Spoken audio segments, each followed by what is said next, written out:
Welcome back. I hope the audio is still working out great. I have to thank the commentators on previous videos that helped me set that so that it's hopefully you can hear me. And I am grateful for, I believe the commentator's name was Elias, who suggested that I just turn the mic a little bit so that it's not directly in front of me, which would help with some of the hard occlusives. I have a channel. For whatever reason, I've made a bunch of mistakes already on this channel.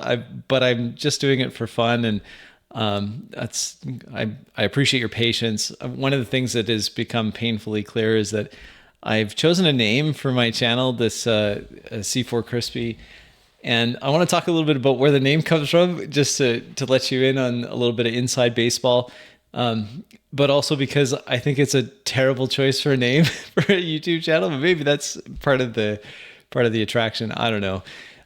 When I was just a little boy in elementary school, I was kind of cursed. Well, at the time I thought it was a curse. Now I look back and realize I made a big deal about nothing. My first name is Chris, and I was always in the class. There was one other Chris in my grade school, my elementary school, as we went through our various grades.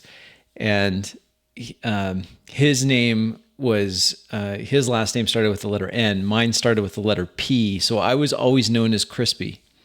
And that was kind of a nickname that at the time I loathed it. I hated it so much. Now I look back and said, there's actually worse things to be called. I know because I have been called them. And so I thought, well, there's, C for Crispy. And that was my nickname. So I thought, well, I'll just kind of make it my own. And now I'm older and such things don't matter to me as much. Nicknames and playground taunts and those kind of things, those are all, that's just ancient history. So I picked that, and I didn't, of course, because I have no idea what I'm doing on this platform.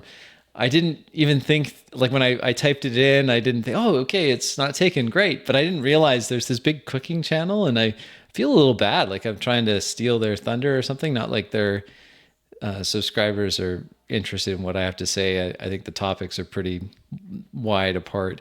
So anyway, I'm asking friends and family to help out to see if I need to rebrand into something else, or I don't know, maybe it's not necessary. You can chime in on that. I'm always happy to hear your thoughts on this. I'm very happy for those of you that have joined me. I'm up to like 42 subscribers. It's just absolutely phenomenal. I'm just blown away that people want to listen to me give these thoughts on role playing and how much fun I'm having as I try to change a lot of old habits that I have, make them more in line with immersive role play. For this video, I want to do a couple things. I want to give you an update on the weekly game that was last night, and the update I gave on the weekly game from last week. I talked about how it was just such a vast improvement over the previous, and the improvements continue. I have to say it was a really good session. I felt like it was a good session, and I think that the main takeaway from there's two takeaways, and I'll talk about them separately. The first one is when we're right into our characters and everyone's trying really hard to stay in character, pacing seems to take care of itself. When I used to use a game master screen, I haven't used a game master screen for many years now.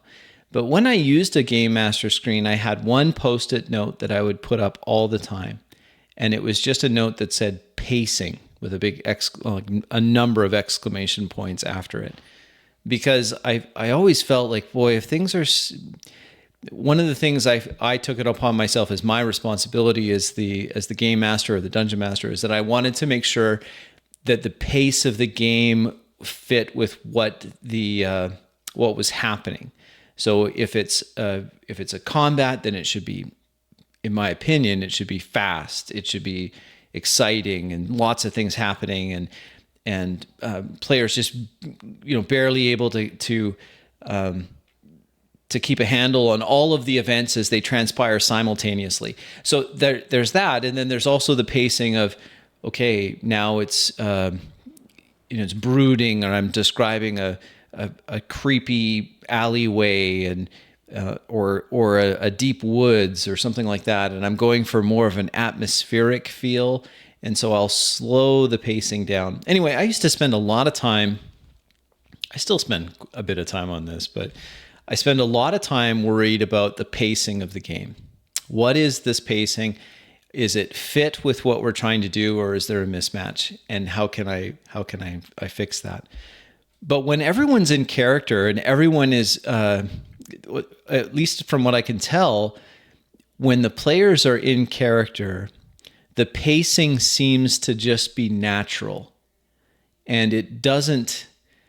And when, at least that's my impression. At least I'm going to pay closer attention to this for our next game to see how that works. To see if I'm right with that. That in character means that the pacing is always going to fit what the characters are doing.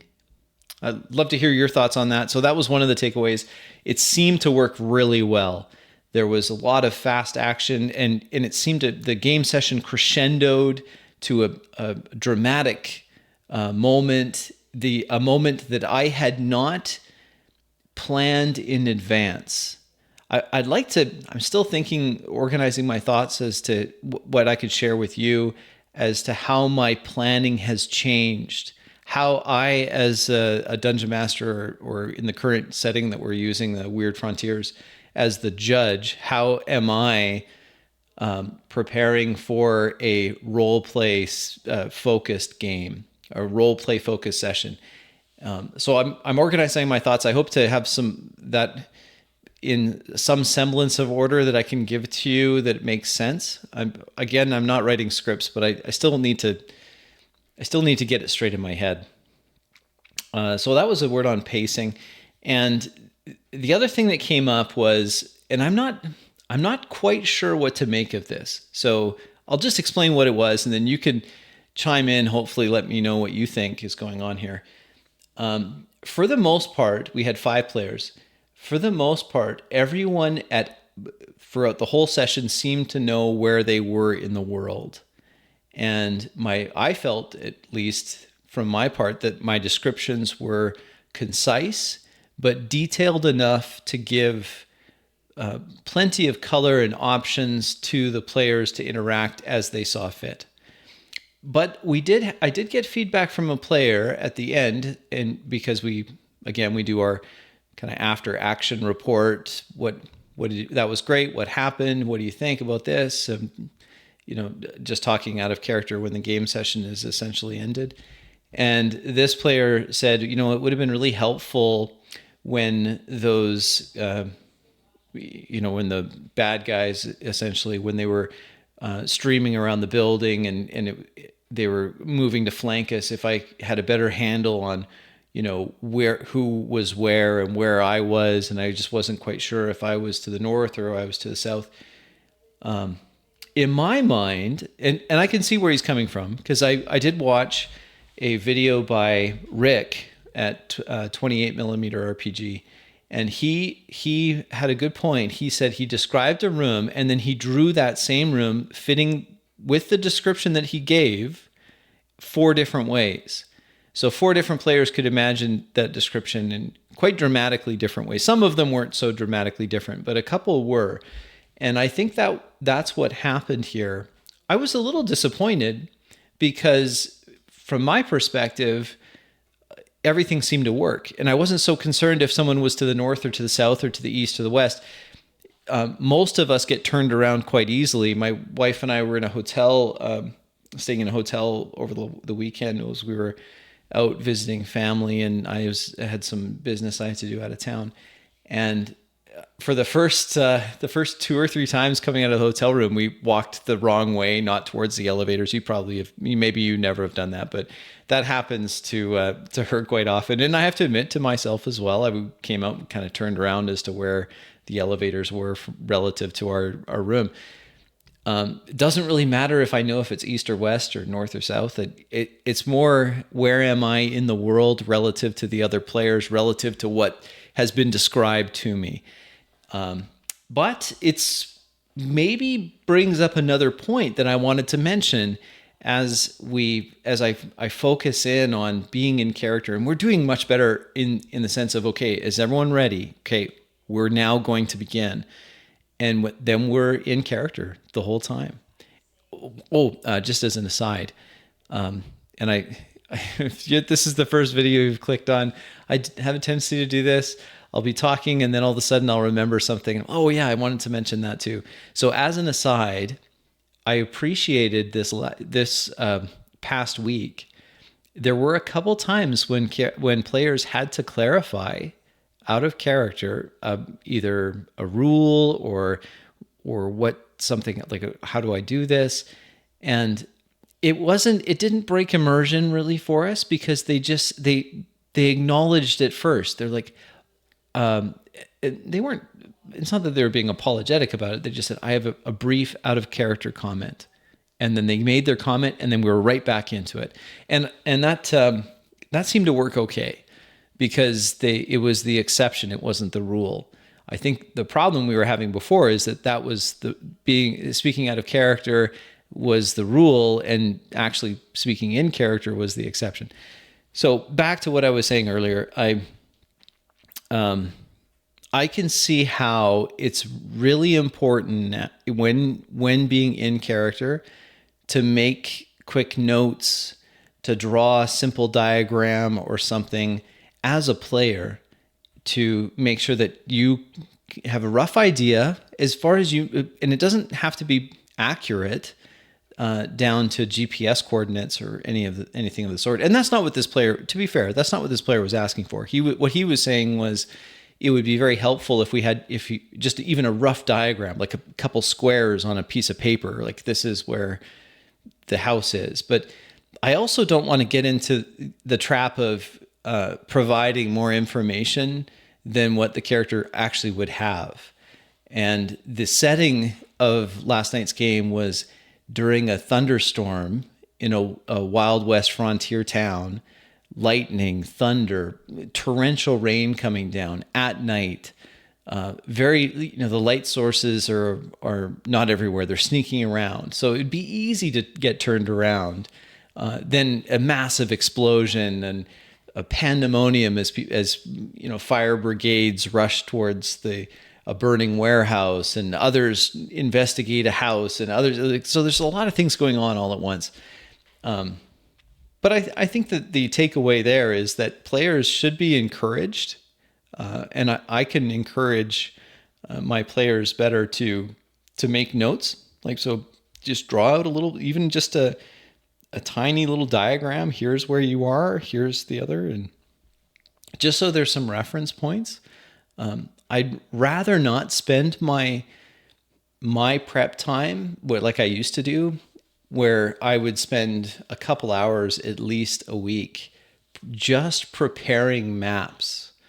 And yes, I have a big library of the published maps, and those are fine, but I always found that they weren't quite what I wanted. They didn't quite fit where we were or what I had envisioned. And so I went out and bought a 4 by some, I don't know, it's a 4 foot tall piece of printer paper. We used to call that newsprint, but this is thick, so I can actually use, like, newsprint's really thin, so it's hard sometimes to draw on it without tearing the paper.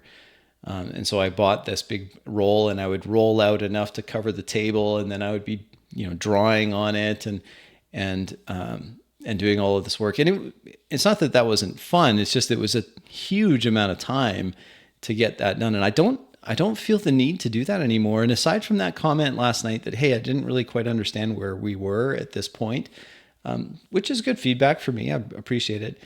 All the other players were like, no, I totally understood what was going on the whole time. Closing comment. And my closing comment is that we had a situation last night where one of the players decided, which was awesome, he just decided he had to reposition. He had to go towards a totally different part of town, and it was going to take him a little time to get there. And what we did, it was remarkably seamless. In the past, if you're anything like me and you have a player that's all of a sudden going to split the party, you just cringe. You just, oh no, you must be new. You don't do that here. We don't do that here. It's so that, don't split the party ever. Bad things always happen. And in this case, a bad thing almost did happen. The player almost did die, but it didn't slow the game down at all. We just kept in the order. And I would just keep going around the table. And I did one thing I thought I did well last night is that when we started, I didn't say the player's name once. I said their character name. Why that's significant is just so happens that one of the players' character shares the first name of one of the players. In the future, I won't allow that. That's a little confusing. But I didn't once break that. I stayed with it the whole time. I didn't once say the player's actual name. I was always their character name. And I think that did help. That's the update for this last week. I've had a great time. It was a great session. Last session for one of the players. And I'm really pleased that it was such a good session for him so that he can kind of end on a high note before he's away for 6 to 8 months or something. And I'm really happy that it was so fun and that it was another session where no one wanted to leave. And we talked about the game for a good 30, 40 minutes afterwards, just on that high that comes from such an immersive experience. Thank you so much for watching my video. I appreciate you sticking around to the end. If you have, love your comments. Please feel free to comment and share this maybe with others that are looking to perhaps explore what they could be missing, which is, it's in the name of the hobby, and yet so few of us actually do it. So until next time, thank you for watching.